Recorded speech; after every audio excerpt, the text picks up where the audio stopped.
जिनके बच्चे अनुकूल नहीं हैं या उन्नति नहीं प्राप्त कर पा रहे हैं, जिनके बच्चे सफलता प्राप्त नहीं कर पा रहे हैं, जिनके बच्चे सफल नहीं हो पा रहे हैं, सब कुछ करने के बाद खूब पढ़े लिखे हैं, खूब अच्छे हैं, संस्कारी हैं, पवित्र हैं और अच्छे मानस के बच्चे हैं, लेकिन सफल नहीं हो पा रहे, वो क्या करें? वो 3 प्रकार के सूत ले लें,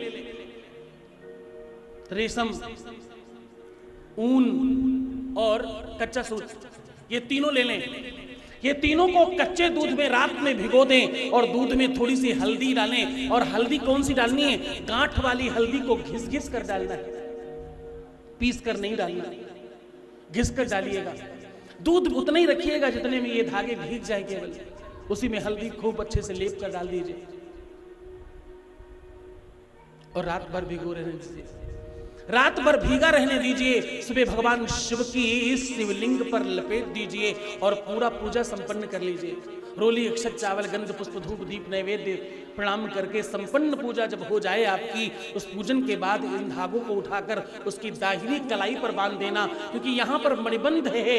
हस्तरेखा देखने वाले यहाँ पर कलाई के पास में मणिबंध देखते हैं और यहाँ पर वो धागे तीनों प्रकार के बांधे जाएंगे। ये त्रिसूक्ति बंधन है, इसे बंधते ही उनके जीवन में श्रेष्ठता आएगी और उनकी उन्नति होगी। उनके जीवन में रोजगार, कारोबार, नौकरी चाकरी खूब अच्छे से आएगी और वो खूब सफल होंगे, खूब धनार्जन करेंगे और अच्छे मार्ग पर लगेंगे। हाँ, ये काम आप सोमवार के दिन भी कर सकते हो, गुरुवार के दिन कर सकते हो, शुक्रवार के दिन कर सकते हो और सबसे अच्छा है प्रदोष के दिन करना। अगर गुरु पुख्य मिल जाए तो इससे अच्छा कोई दिन नहीं हो सकता। इन शुभ मुहूर्त में अगर ये किया जाए तो कहते भविष्य संशय, भविष्य में संशय नहीं है कि आपको इसका लाभ मिलेगा। एक बात और कहूं, अपने घर के जूठे चावल, जिन चावलों से आप रोज भोजन बनाते हो, वही चावल निकाल लीजिए।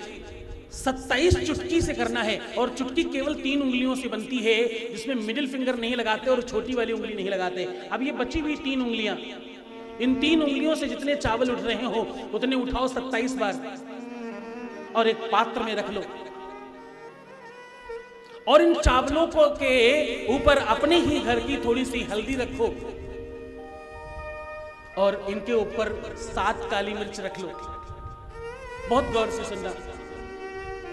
और थोड़ा सा कपूर रखकर अपने ही घर से ये सब रखकर जाओ और भगवान शंकर के द्वार पर पहुंचकर जला दो।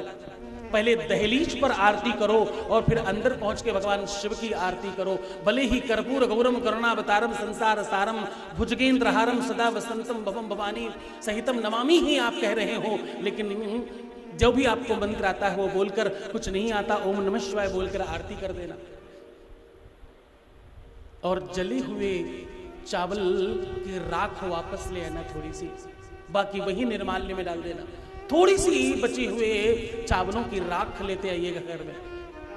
इस राख से अगर आप अपने बच्चों को तिलक करें मंगलवार शनिवार कम से कम 7 बार, ऐसा करने से आपके बच्चों के ऊपर लगा हुआ कोई भी कलंक मिट जाएगा, किसी भी प्रकार का बुरे ग्रह का प्रभाव समाप्त हो जाएगा, उनके जीवन में आ रही बाधाएं समाप्त हो जाएंगी और उनके जीवन में खूब उन्नति होगी। किसी भी प्रकार का कोई संकट नहीं आने पाएगा उनको।